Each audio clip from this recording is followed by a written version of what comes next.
रानमाळा गावामध्ये आगळा वेगळा सोहळा. ओमसाई प्रतिष्ठान आयोजित सामुदायिक वाढदिवस सोहळा उत्साहात संपन्न. ओमसाई प्रतिष्ठान रानमाळा बेल्ले यांच्या वतीनं आयोजित करण्यात आलेला सामुदायिक वाढदिवस सोहळा मोठ्या उत्साहात व आनंदी वातावरणात संपन्न झाला. कार्यक्रमाची सुरुवात छत्रपती शिवाजी महाराजांच्या पुतळ्यास पुष्पहार अर्पण करून करण्यात आली. यावेळी उपस्थित मान्यवरांनी शिवरायांना अभिवादन करून कार्यक्रमास प्रारंभ केला. या आगळ्या वेगळ्या उपक्रमामध्ये गावातील 19 मान्यवरांचा सामूहिक वाढदिवस साजरा करण्यात आला. वाढदिवसानिमित्त भव्य केक कापण्यात आला. तसेच सर्व मान्यवरांना पारंपरिक फेटे बांधून सन्मानित करण्यात आले. उपस्थितांनी टाळ्यांच्या कडकडाट वाढदिवसाच्या शुभेच्छा देत आनंदोत्सव साजरा केला. उपस्थित मान्यवरांनी 19 सत्कार मूर्तींना वाढदिवसाच्या शब्दरूपी शुभेच्छाही दिल्या.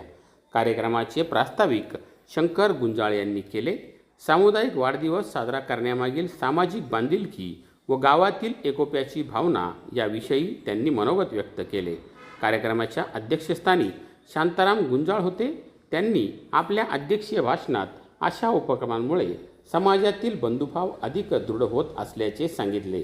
कार्यक्रमाचे सूत्रसंचालन सखाराम गुंजाळ यांनी प्रभावीपणे केले, तर अनिल गुंजाळ यांनी उपस्थित मान्यवर, ग्रामस्थ व सहकार्य करणाऱ्या सर्वांचे आभार मानले. सोहळ्यानंतर उपस्थितांसाठी चुलीवर तयार करण्यात आलेल्या पारंपरिक आमटी भाकरीच्या गाव जेवणाचे आयोजनही करण्यात आले होते.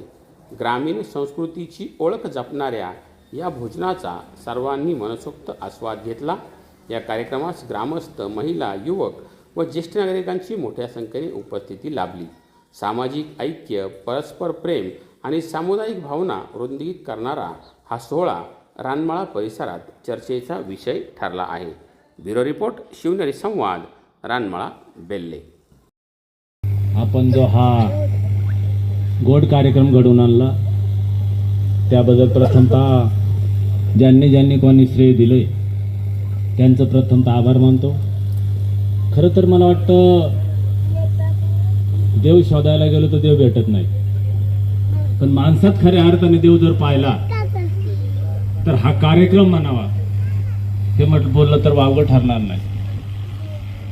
आता अनेक जण म्हणले 1 जून ही प्रत्येकाची जन्मतारीख कशी.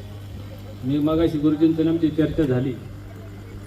खरं तर कशी तारीख असेल, खरी असेल किंवा खोटी असेल, पण त्याच दिवशी गुरुजींना रिटायर व्हायचे ना, त्याच तारखेला रिटायर व्हायचे ना, ही खरीच तारीख आहे ना मग.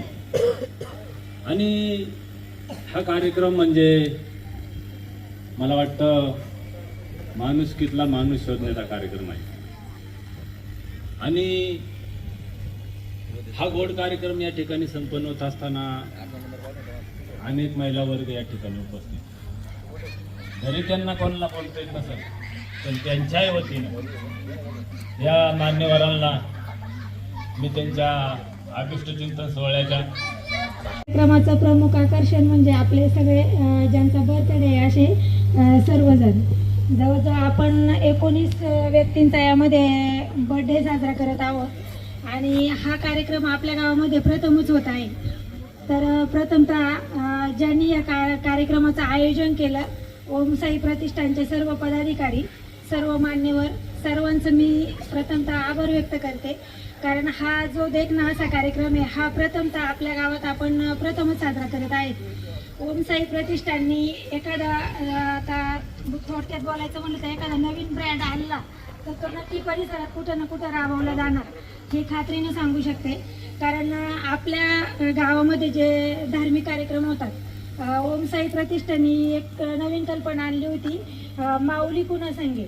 ही प्रथमतः आपल्या गावामध्ये सुरू झाली आणि अभिमानाने सांगावं असं वाटतं का आपल्या परिसरात झालं असेल किंवा बाकी ठिकाणी हे सर्व ठिकाणी त्यानंतर सुरू केलं. म्हणजे हा एक ब्रँड रानमाळ गावामधून तयार झाला. तसा आता हाचा जो कार्यक्रम आहे हा 1 जूनचा, तर हा कार्यक्रम सुद्धा मला असं वाटतं की नक्की परिसरात याची दखल घेऊन अनेक ठिकाणी असे कार्यक्रम राबवले जाणार आणि खरं तर आजच्या धावपळीच्या युगामध्ये, या स्पर्धेच्या युगामध्ये या कार्यक्रमाची खरोखर गरज आहे. कारण प्रत्येक जण आपापल्या कामामध्ये इतका व्यस्त असतो की स्वतःला पण वेळ द्यायला माणसाकडे वेळ राहिला नाहीये. आणि त्यामुळं जर हा कार्यक्रम छोटा का असेना, 1 जून ही तारीख खोटी का असेना, पण ह्या निमित्ताने आपण सर्वजण एकत्र आलो, ह्या सर्वांचं आपण पोटकौतुक केलं आणि मला नाही वाटत काही याच्यासारखा आनंद बाहेर आपण हॉटेलमध्ये साजरा करण्यात मिळू शकतो.